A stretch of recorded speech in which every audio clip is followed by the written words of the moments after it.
오늘 시간에는 이 땅의 통치자라는 제목으로 하나님의 말씀을 상고해 보도록 하겠습니다. 하나님께서 정의와 공의로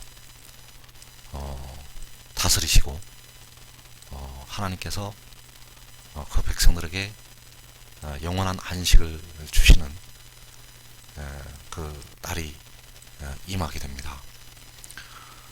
그래서 현재 우리 살아있는 예수 믿는 백성들이 깜짝 놀랄 일이 있습니다. 하나님께서는 이 나라를 이제 머지 않아서 우리의 눈앞에 이 정의가 세워지고 공의가 세워지는 나라를 이 땅에 반드시 이루시게 됩니다.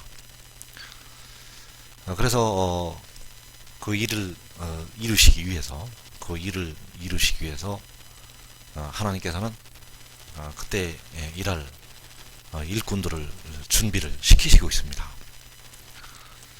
그래서 우리가 먼저 알아야 될 것 바로 여호와 하나님과 그 지혜의 관계, 이 여호와 하나님과 지혜의 관계에 대해서 우리가 이것을 알아야 됩니다. 우리 예수 믿는 백성들이 이것을 아는 것 같지만 아직 정확하게 모르고 있기 때문에 여러분들은 의의 나무로 부르심을 받은 종들은 이것을 알아야 됩니다. 왜 알아야 되는가 하면 여기에 앞으로 이루어질 하나님 나라의 비밀이 담겨 있기 때문입니다. 잠언서 8장 22절 이하에 보면 여호와께서 그 조화의 시작 곧 태초에 일하시기 전에 나를 가지셨으며 만세전부터 태초부터 땅이 생기기 전부터 내가 세움을 받았나니. 자, 여기서 여호와 하나님과 또 나를 가지셨다고 말씀을 하는 그 지혜가 등장을 하게 됩니다. 그래서 여호와께서는 태초 전부터 계신 분이 되겠습니다. 여호와 하나님은 태초 전부터 스스로 계신 분. 그래서 이제도 계시고 전에도 계시고 장차 오실 분이 되겠습니다. 그리고 여기서 나타난 그 지혜, 잠언 8장에 나타난 그 지혜는 태초 전부터 존재한 자가 아니고 태초부터 여호와께로부터 세움을 받은 존재가 되겠습니다. 이 지혜는 스스로 있는 자가 아니라 여호와께로부터 태어난 자가 되겠습니다. 여호와 하나님은 스스로 계신 분이고 지혜는 스스로 있는 자가 아니라 여호와께로부터 태어난 자라는 사실. 그래서 여호와께서는 이 지혜보다 먼저 계신 분입니다. 여호와께서는 이 지혜보다 먼저 계신 분. 그리고 여호와 하나님은 스스로 있는 분이고 이 지혜는 태어난 자라는 사실. 그래서 이 지혜는 태초부터 세움을 받았다는 것. 지혜는 태초에 여호와께로부터 태어나게 되었습니다. 그래서 현재 우리의 영혼이 구원을 받은 것은 하나님의 아들인 우리 주님께서 십자가에 죽으셨다가 사흘 만에 부활하신 것을 믿어서 구원을 받았습니다. 우리 예수님을 주로 시인을 하고 주님께서 십자가에 죽으셨다가 사흘 만에 부활하신 것을 믿어서 우리의 영혼이 구원을 받았다는 것. 그래서 로마서 10장 9절 말씀대로 우리의 입으로 예수를 주로 시인하고 하나님께서 그를 죽은 자 가운데서 살리신 것을 우리 마음에 믿어서 구원을 받았다는 것입니다. 그러나 여기에 큰 또 신비가 있습니다. 우리가 믿는 예수님은 처음과 마지막이 되시는 여호와 하나님이 되시겠습니다. 우리가 믿는 예수님은 처음과 마지막이 되시는 여호와 하나님이라는 것. 그래서 여호와 하나님께서 하나님의 아들의 모양으로 자신을 낮추어서 내려오셨다는 것입니다. 그래서 그 아들의 입장에서 계셨고, 그 아들의 입장에서 말씀을 하셨고, 그 아들의 입장에서 기도의 본이 되어 주셨고, 그러나 그분은 본래는 처음과 마지막이 되시는 여호와 하나님, 보좌에 앉으신 하나님이라는 사실입니다. 그래서 로마서 9장 5절에 보면 육신으로 나신 그리스도, 육신으로 그리스도가 다윗의 혈통 그들에게서 나셨는데, 그는 만물 위에 계셔서 세세 찬양을 받으실 하나님이시니라. 그 바울은 이것을 알고 있었습니다. 바울은 우리 주님께서 바로 세세의 찬양을 받으실 여호와 하나님이셨다는 것을 알고 있었습니다. 그래서 우리 주님께서는 이 땅에 계실 때 아들의 입장에서 기도의 본을 보여주셨고, 또 십자가를 지실 때도 겟세마네 동산에서 땀방울이 핏방울이 되기까지 기도하시는 그 기도의 본을 우리에게 보여 주셨다는 사실. 그러나 그분은 원래 여호와 하나님이시라는 사실입니다. 그래서 현재 하나님의 백성들이 믿는 예수님은 지혜가 아니라 바로 여호와 하나님이라는 사실입니다. 현재 백성들이 믿는 예수님은 지혜가 아니라 여호와 하나님이 되시겠습니다. 그래서 우리 주님은 이제 구름을 타시고 공중에 나타나시면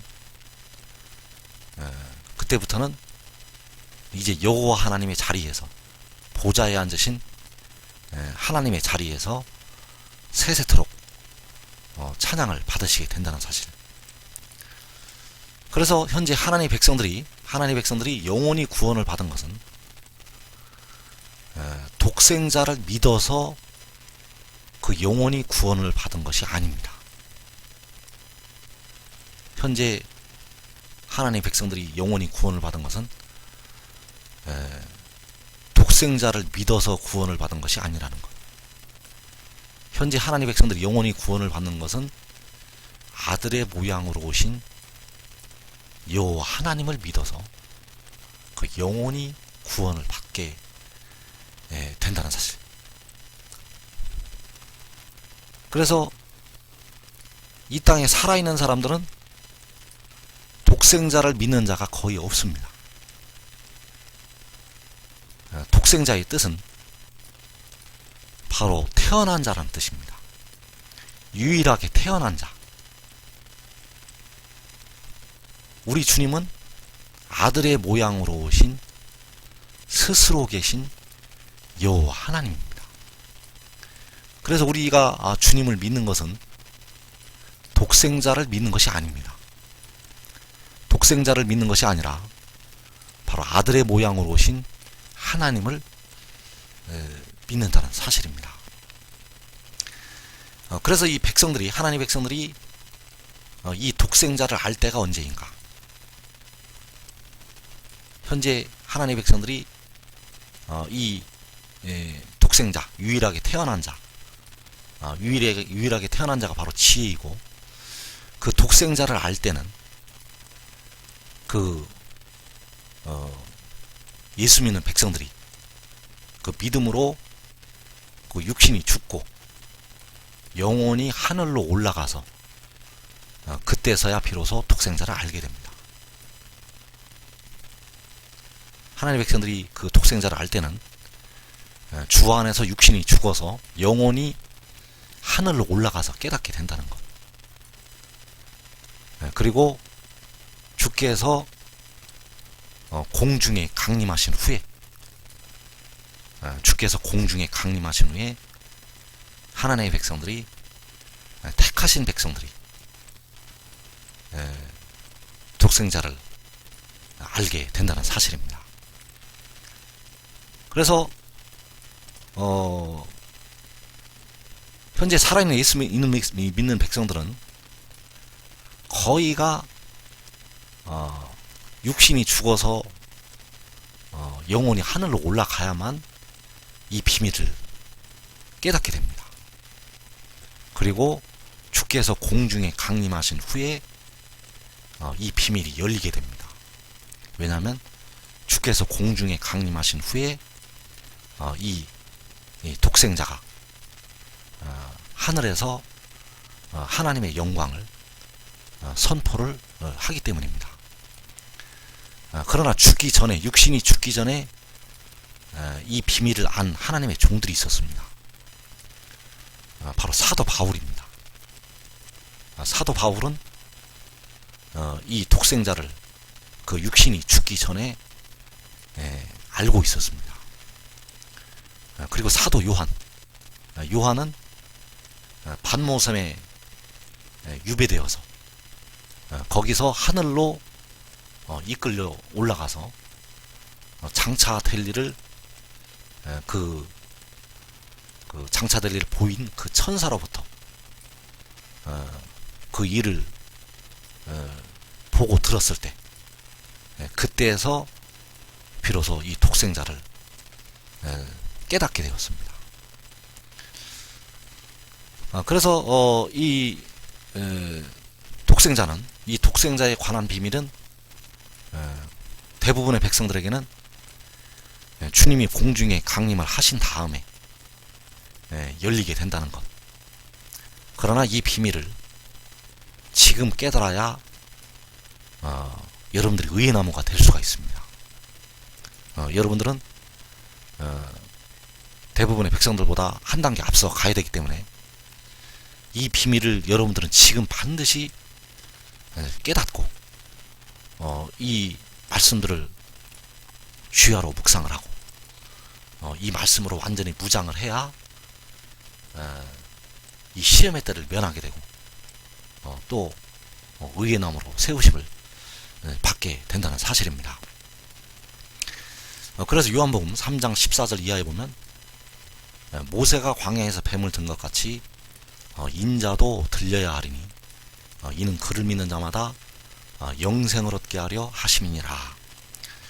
자, 모세가 광야에서 그 놋뱀을 든 것 같이 인자도 들려야 한다고 말씀을 하셨고 이는 그를 믿는 자마다 영생을 얻게 하려 하시기 위해서 인자가 들린다는 것.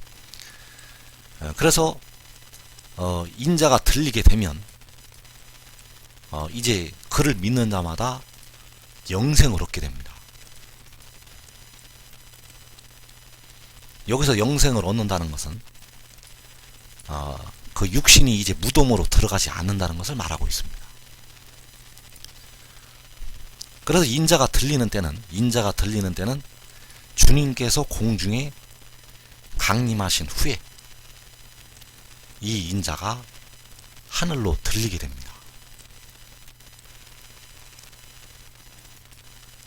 그래서 주님께서 공중에 강림하신 후에 이 인자가 들리게 되고 그를 믿으면 영생을 얻게 됩니다. 이때 얻는 영생은 이제 죽지 않는 그 육신도 썩어짐의 종노릇을 하지 아니하고 무덤에 들어가지 않는 것을 말하고 있습니다. 그래서 이때 얻는 영생은 다시 늙지 아니하고 아프지 아니하고 그 죽음으로 말미암아 곡하지 아니하고 다시 아픈 것이 있지 아니하는 그 영생을 말하고 있습니다. 그래서 인자가 들릴 때는 바로 주님께서 공중에 강림하신 후에 이 인자가 들리게 된다는 것. 그래서 이사야서 11장 10절에서 그날에 이새의 뿌리에서 한 싹이 나서 만민의 기치로 설 것이요 열방이 그에게로 돌아오리니 그가 거한 곳이 영화로우리라. 자, 이 한 싹이 만민의 기치로 선다고 했습니다. 그래서 이 말씀이 바로 인자가 만민의 깃발로 들리게 된다는 말씀이 되겠습니다. 그래서 이 들리는 깃발, 이 만민의 깃발로 들리는 이 깃발을 믿으면 영생을 얻는다는 사실입니다.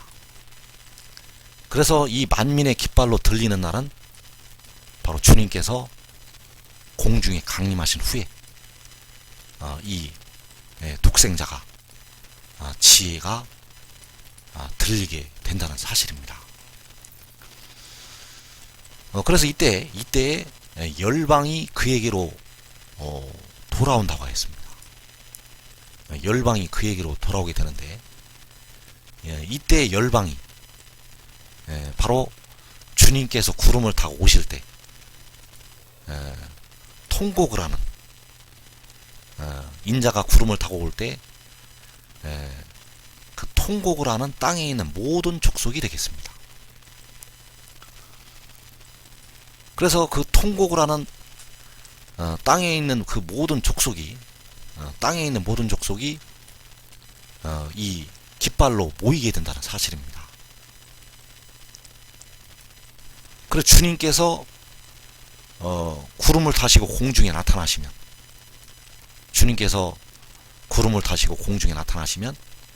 그 후에 이 한 싹이 만민의 깃발로 들리게 됩니다.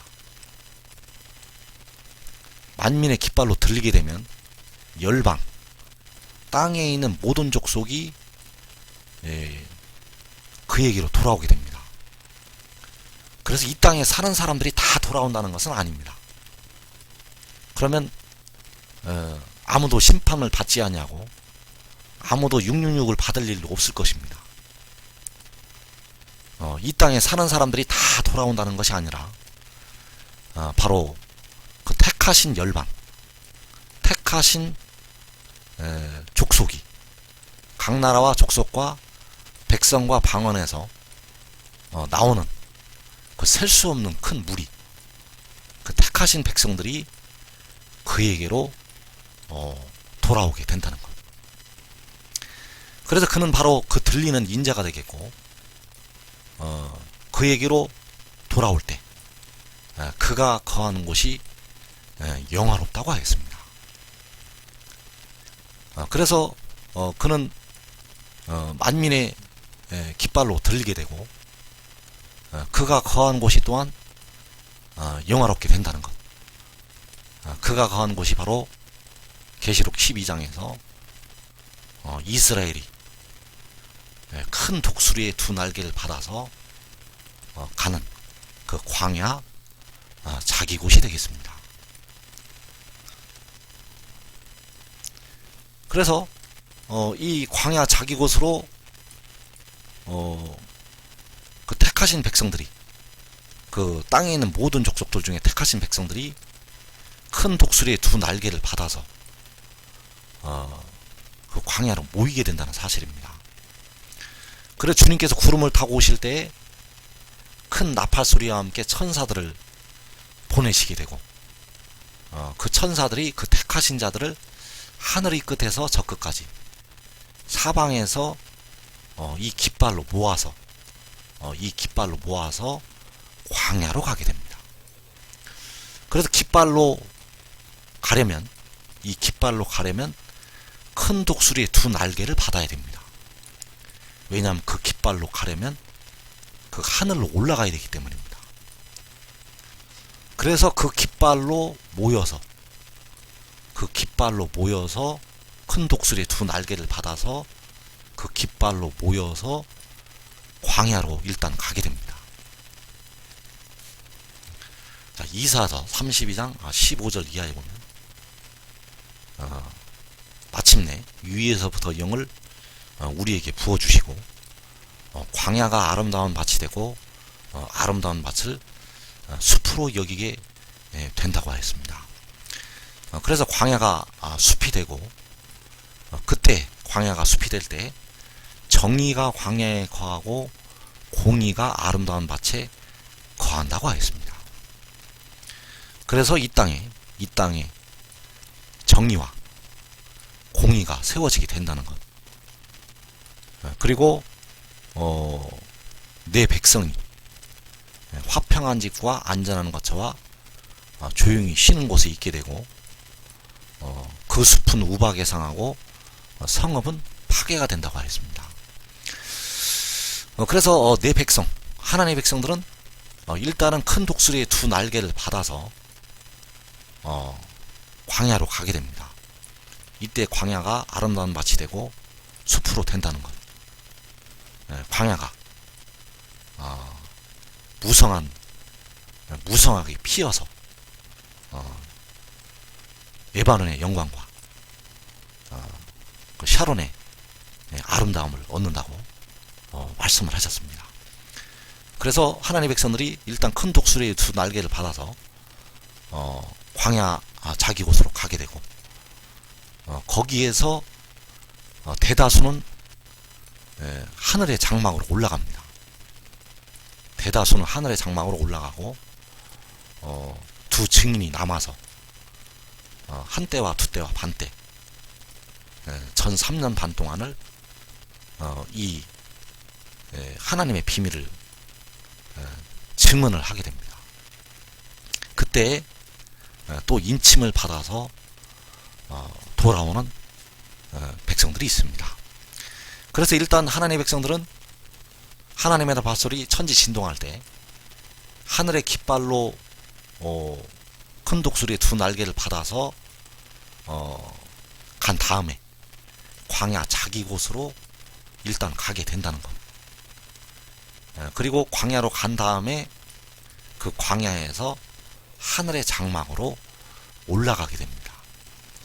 그래서 그 하늘의 장막이 바로 화평한 집이고 안전한 거처이고 바로 조용히 쉬는 곳이 되어진다는 사실. 그 하늘의 장막이 바로 화평한 집이 되어진다는 사실입니다. 그래서 이제 그 하나님의 백성들이 대다수는 하늘로 올라가고 1003년 반 동안 두 증인이 사역을 한 뒤에 그 광야 자기 곳에 이 짐승이 올라오게 됩니다. 그래서 그 거룩한 길을 1003년 반 때까지는 구속하심을 받은 백성들만 올 수가 있게 되고 이제 1003년 반이 끝나면 그 길로 짐승이 올라와서 그 숲이 우박에 상하고 세워졌던 하나님의 성읍, 예루살렘 성읍, 중건된 하나님의 성전, 그 성전이 파괴가 됩니다. 그래서 그때는 바로 한일의 절반이 되겠고 계시록 11장에서 짐승이 전쟁을 일으켜서 그 성읍은 파괴가 된다는 사실.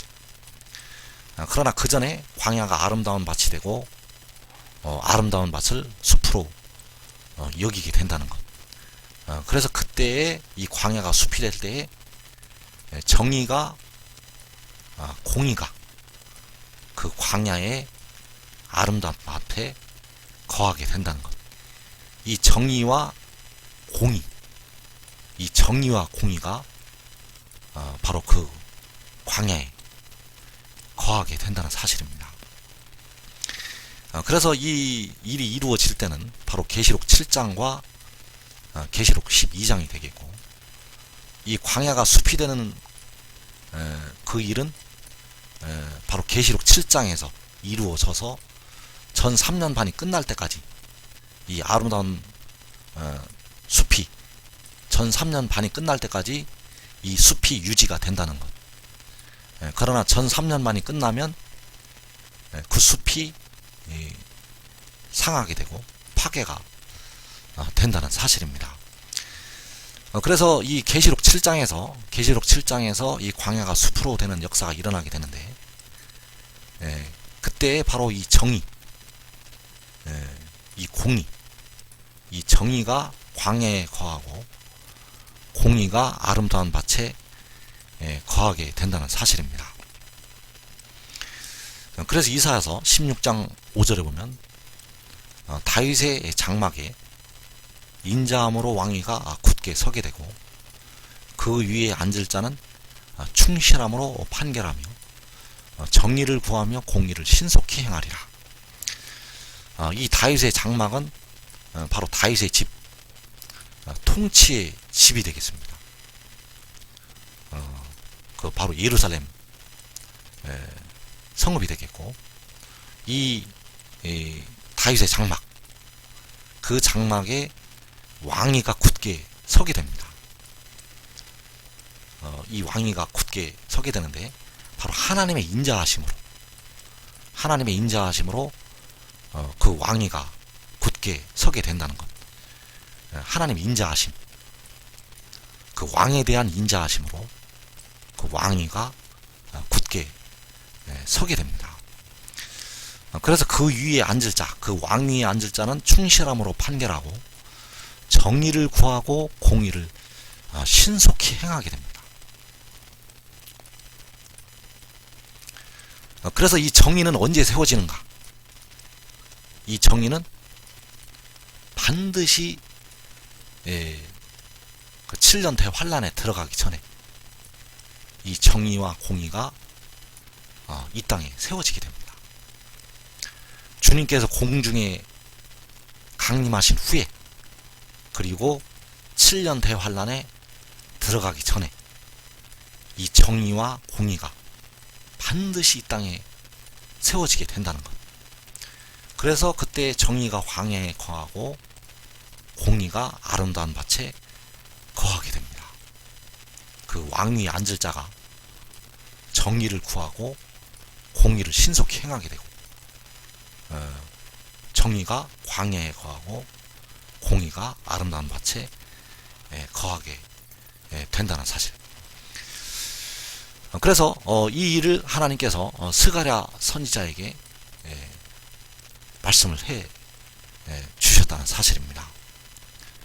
스가랴 선지자를 통해서 그때 당시 대제사장이었던 여호수아, 그 대제사장이었던 여호수아에게 너와 내 앞에 앉은 내 동료들, 자, 여호수아와 그 여호수아 앞에 앉은 여호수아의 동료들, 그들은 여호와의 말씀을 들으라고 하셨고, 이들은 바로 그 여호수아와 그 여호수아의 동료들이 되겠습니다. 이들은 예표의 사람들이라. 내가 내 종 싹을 나게 하리라. 자, 이 여호수아의 동료들은 예표의 사람들, 미리 앞으로 있을 일을 알려주는 사람들이 되겠고, 바로 내가 내 종 싹을 나게 한다고 말씀을 하셨습니다. 그래서 대제사장 여호수아는 이 싹을 예표를 하고 있다는 것. 여호와께서 내 종 싹을 나게 한다고 말씀을 하셨습니다. 만군의 여호와가 말하노라. 내가 너 여호수아 앞에 세운 돌을 보라. 한 돌에 7눈이 있느니라. 내가 거기에 새길 것을 새기며 이 땅의 죄악을 하루에 제거하리라. 자, 이 땅의 죄악을 하루에 제거를 한다고 말씀을 하셨습니다. 이 땅의 죄악을 하루에 제거를 하시게 된다는 것. 그래서 이 일은 사람의 힘으로 되는 것이 아니라는 사실. 그래서 내가 내 종 싹을 나게 한다고 말씀을 하셨다는 것. 그래서 우리 주님은 바로 여호와 하나님이시고 다윗의 자손으로 육신으로는 다윗의 혈통에서 나시게 되었고, 자, 우리 주님은 또한 다윗의 뿌리가 되십니다. 그 뿌리에서 이 싹이 나오게 됩니다. 바로 우리 주님께서는 여호와 하나님이시고 그 뿌리로부터 이 싹이 나오게 된다는 것. 그래서 이 네종 싹은 바로 그 한 돌에서 싹으로 돋아나게 됩니다. 이 한 돌은 바로 그 육신을 가리키고 있고, 그리고 그 싹 위에 일곱 눈이 임하게 됩니다. 이 일곱 눈은 바로 여호와의 영, 하나님의 일곱 영, 바로 생명의 성령이 되겠습니다. 그래서 이 일곱 눈이 임하는 때는, 이 여호와의 영 일곱 눈이 임하는 때는 바로 계시록 6장에서 환란 날에 임하게 됩니다.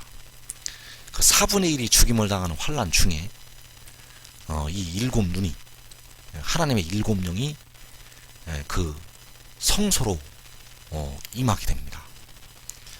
그래서 그 성소가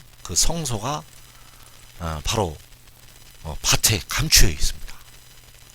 그 성소가 밭에 감추어져 있다는 것. 그 성소로 바로 그 일곱 눈이, 즐거움의 기름이 임하시게 된다는 것. 그래서 이사야서 11장에 나오는 이 여호와의 영은 아직까지 백성들에게 임하지는 않았습니다. 현재 주시는 성령은 부분적인 은혜입니다. 그리고 이때 주시는 성령은 온전한 은혜가 되겠습니다. 그래서 이 영을 받게 되면 이제 몸도 죽지 아니하는 축복이 임하게 된다는 것.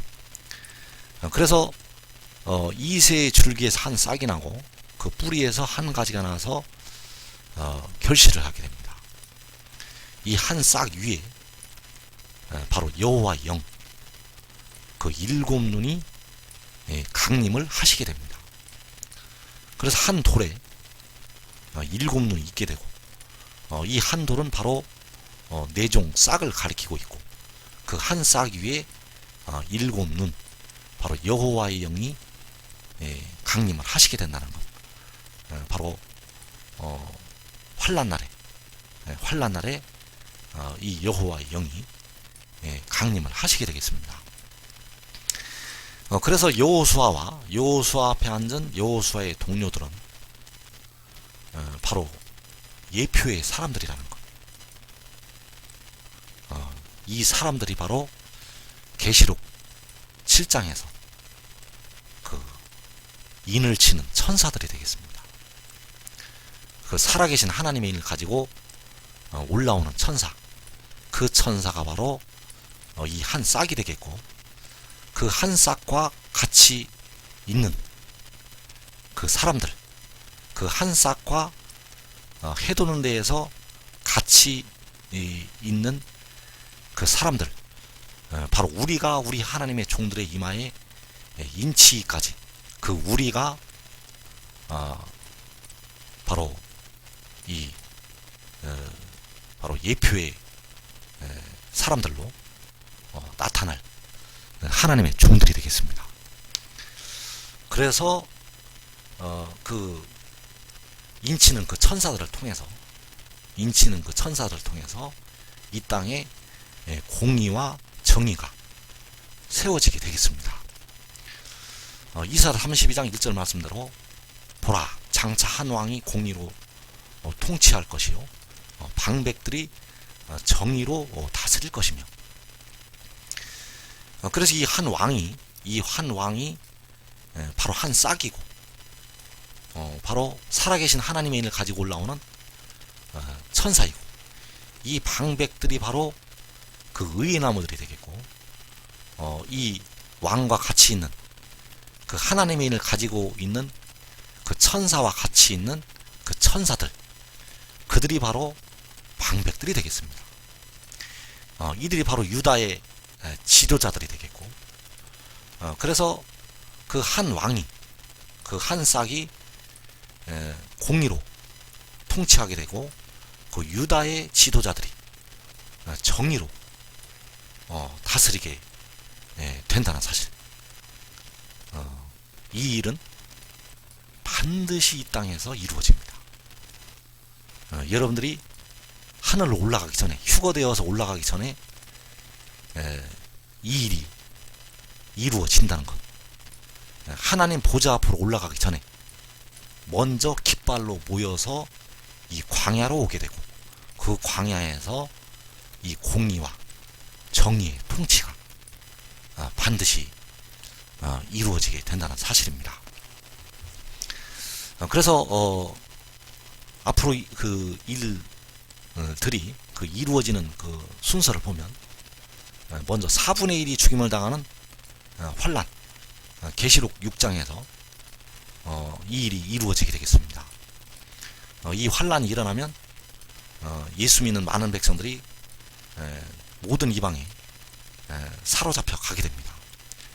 특히 한국 땅에 있는 백성들은 거의 얼마 남지 아니하고 10분의 1도 남지 아니하고 다 끌려가게 됩니다. 그리고 이 환란 후에 주께서 공중에 강림을 하시게 됩니다. 바로 계시록 6장에서 6재인을 떼실 때 주께서 공중에 강림을 하시게 되고, 주님이 임하신 후에 그 정의와 공의의 통치가 광야에서 이루어지게 됩니다.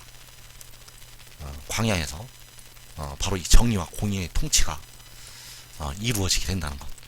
그래서 이때 땅의 모든 족속, 그 통곡하는, 예곡하는 땅의 모든 족속들이 구원을 받게 되겠습니다. 그래서 이 일은 계시록 7장과 계시록 12장에서 이루어지게 되고, 이 통치 후에 셀 수 없는 무리가, 그 이스라엘 자손들이 하늘로 올라가게 됩니다. 이 무리가 바로 종려가지를 들고 보좌 앞에 서게 된다는 것.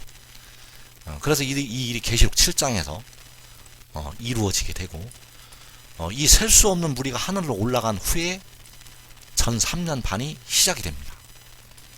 그래서 전 3년 반은 바로 계시록 8장과 9장과 11장에서 바로 전 3년 반이 이루어지게 된다는 사실. 그래서 호세아서 1장 10절 이하에 보면 이스라엘 자손의 수가 바닷가의 모래같이 되어서 헤아릴 수도 없고 셀 수도 없을 것이라고 말씀을 하셨습니다. 그래서 이 셀 수도 없는 이스라엘 자손들이 바로 각 나라와 족속과 백성과 방언에서 나오는 아무라도 능히 셀 수 없는 큰 무리가 되겠고, 이들이 바로 유다 자손과 이스라엘 자손, 바로 계시록 7장에서 인침을 받는 그 유다 자손과 이스라엘 자손, 이스라엘 12 지파가 되겠고, 자, 이들이 함께 모여서 함께 모일 때 바로 그 광야에서 정의와 공의가 세워지게 된다는 것. 그래서 함께 모여서 한 우두머리를 세우고 그 땅에서부터 올라오리니, 올라간다는 것은 바로 하나님 보좌 앞으로 올라간다는 것이고, 그 땅이 바로 광야가 되겠습니다. 그 땅에, 그 광야에 정의와 공의가 거하게 된다는 사실입니다. 그래서 이 정의와 공의의 통치를 이 땅에서 반드시 이루고 택하신 백성들을 모은 후에 이 유다 자손과 이스라엘 자손, 이 택하신 자들을 모아서 올라가게 된다는 사실입니다. 그래서 이때 올라가는 그 이스라엘 자손의 수가 셀 수도 없다는 것, 셀 수도 없는 이스라엘 자손들이 각 나라에서 나온 택하신 자들이 그 애곡하는 땅의 모든 족속들이 모여서 하늘로 올라가게 됩니다. 그래서 이때 한 우두머리를 세우고 그 땅에서부터 올라오게 되는데, 이 한 우두머리가 바로 이스라엘의 왕이고 바로 독생자가 되어진다는 사실. 이 한 우두머리가 바로 여호와 하나님 곁에 있어서 창조자가 되었던 그 지혜가 되겠습니다. 그래서 현재 우리 예수 믿는 백성들이 믿는 우리 주님은 독생자가 아닙니다. 우리가 독생자를 믿어서 구원을 얻은 것이 아니라 아들의 모양으로 오신 우리 주 여호와 하나님을 믿어서 우리의 영혼이 구원을 받았다는 사실입니다. 그러나 그분은 아들의 모양으로 오셨지만 그분은 여호와 하나님이 되어지시겠습니다. 이때 올라가는 그 한 우두머리가 바로 유일하게 태어난 그 독생자 지혜가 되어진다는 사실. 그래서 의의 나무로 부르심을 받은 종들은 이 비밀을 지금 여러분들은 깨달아야 됩니다. 여러분들이 깨달아야 이 시험의 때를 면할 수가 있고, 이제 환란이 일어나면 이 한국 땅에 있는 모든 백성들은 얼마 남지 않냐고 전부 사로잡혀 가서 대부분 다 죽임을 당하게 됩니다. 깨어서 기도한 백성들만 그 인내로 영혼을 얻게 될 것입니다. 그러나 육신은 거의 다 죽기 때문에 여러분들은 지금 반드시 이 비밀을 깨달아서 이 말씀들을 주야로 묵상하면 여러분과 여러분 가족의 육신의 생명까지 보전을 할 수가 있습니다. 그래서 끌려간 이 땅의 하나님의 백성들은, 이 한국 백성들은 주님 오실 때 다 살아나는 역사가 일어나게 될 것입니다. 그 여러분들은 끌려가면 의의 나무가 될 수도 없고, 여러분 하나가 의의 나무가 되지 못하면 여러분의 가족의 생명도 보장받지를 못하기 때문에, 여러분 하나가 이 비밀을 알고 의의 나무가 되면 여러분 가족의 육신의 생명까지 보장을 할 수가 있고, 또 여러분 한 사람을 통해서 많은 열매를 맺어서 그 열매들을 통해서 하나님께 영광을 돌게 된다는 사실. 그러니까 여러분들은 꼭 이 비밀을 깨닫는 하나님의 종들이 되시기를 축원합니다.